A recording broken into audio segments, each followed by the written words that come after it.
Hello everyone, and today for the video, we are doing some more reactions to Punch a Bunch. What was I gonna do? Two of these or one of these? 7 minutes. Yeah. This guy. No.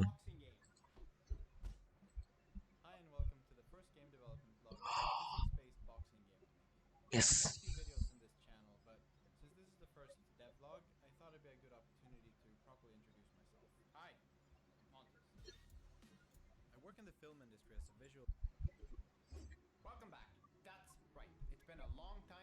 Hmm.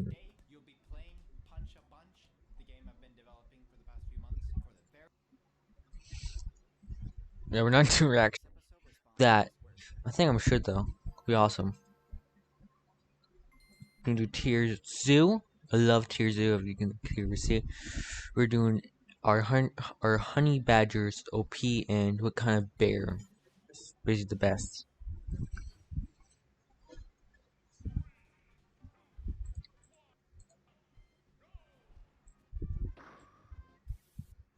Honey badgers, one of the most memed builds in the game.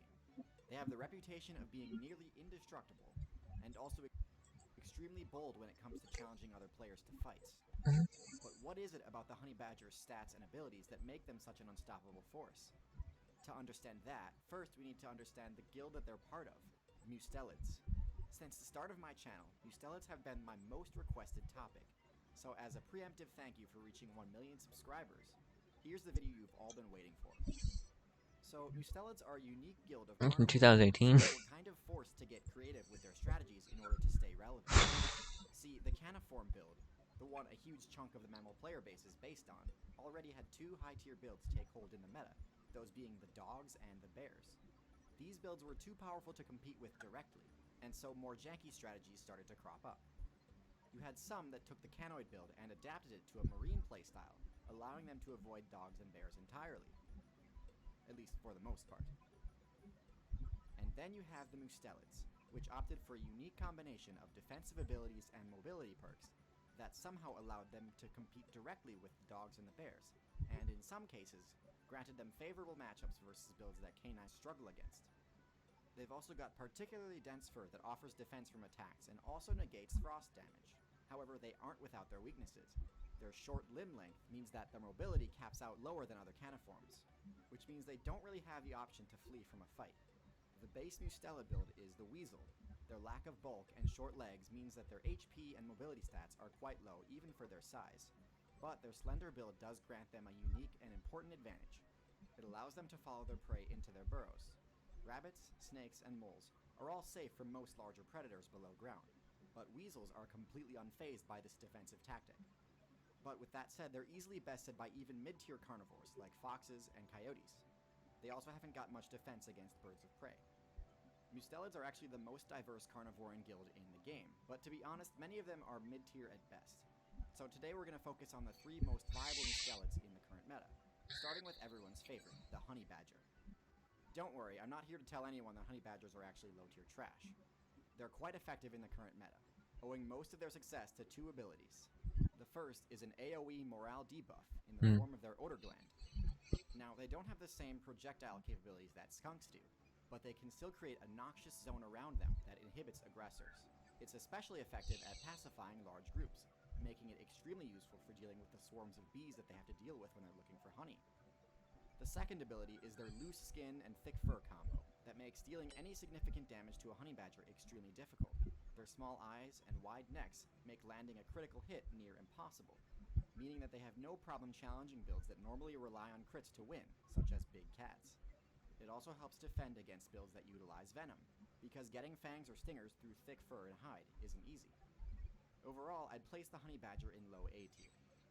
But when it comes to power, honey badgers are actually not the strongest of all the Mustelids. That honor falls to the Wolverine. And Oh it yeah, was so Wolverines are fitting that even fucking though they don't have awesome. retractable claws or regenerative powers, this X-Men hero is still named after it.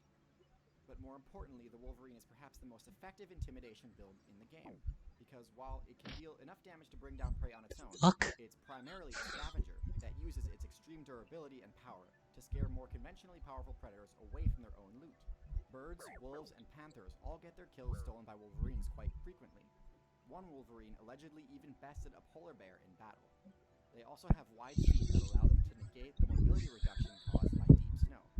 On top of all of this, they too have access to the same stink bomb AoE that the honey badgers do.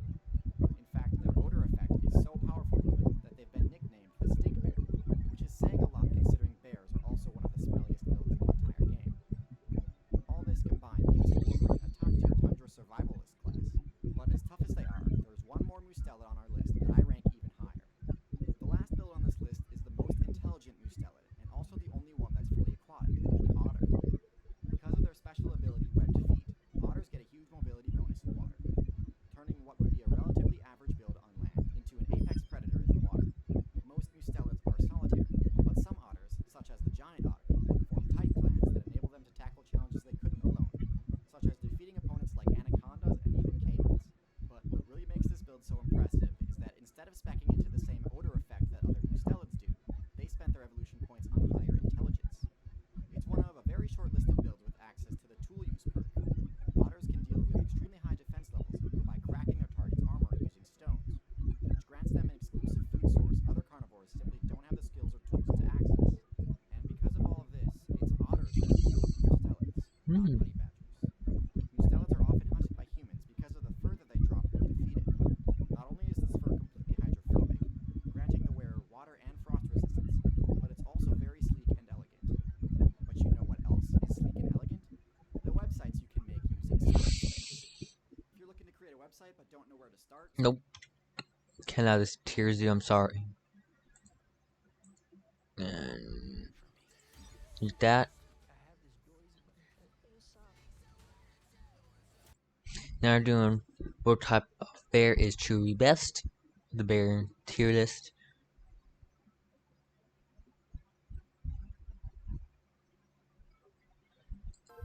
Back to it.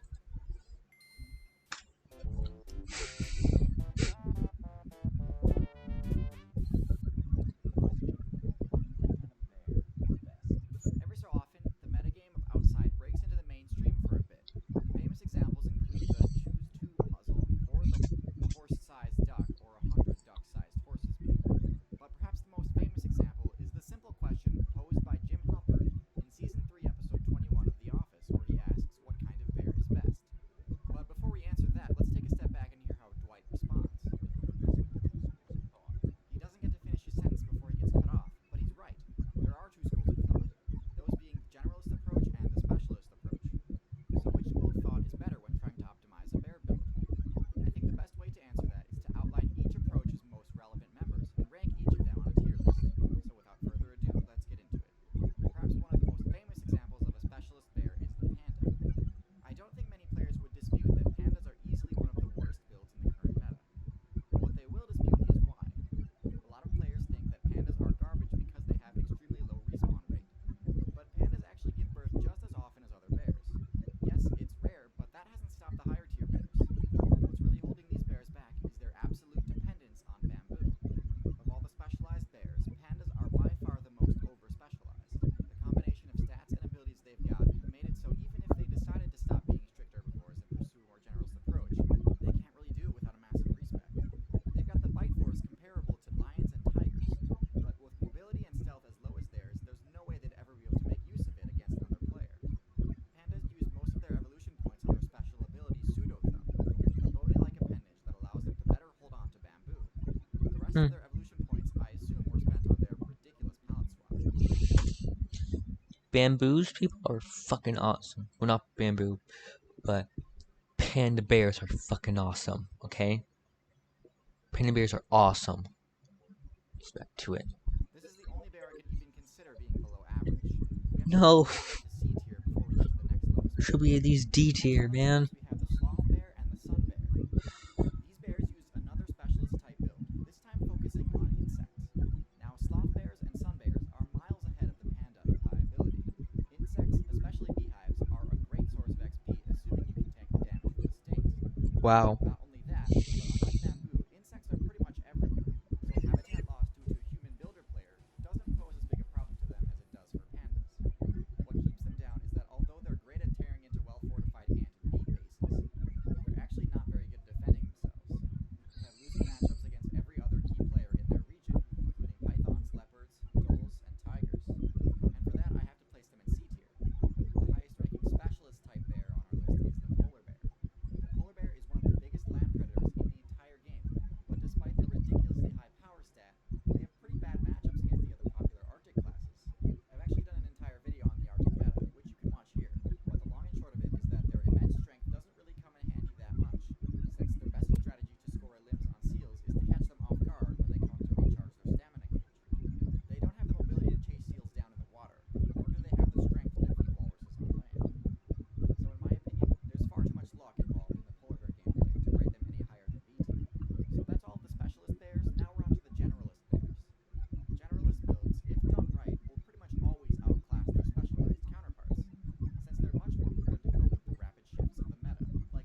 Black bear. Black bears are the true champions of adaptability. When the Anthropocene patch dropped, every other North American bear actually quit the server, including one of the Ice Age meta's top tiers, the cave bear. Cave bears and the Florida spectacled bear were both specialists that were unable to adapt to the new meta, where the black bear player base has flourished. This is thanks to having slightly scaled back versions of all the brown bear's abilities, plus extremely high arboreal mobility. This allows them to get access to valuable loot sources such as tree nuts, beehives, and birds' nests. So yeah, Jim is kinda right when he says the classic line, false, black bear. Skills are essential for any effective character, but instead of spending millions of years saving up the evolution points necessary to get them, you can unlock skills right now by using Skillshare. Skillshare is an online. No. Alright. That's it for today. Bye. Please like and subscribe. Good luck.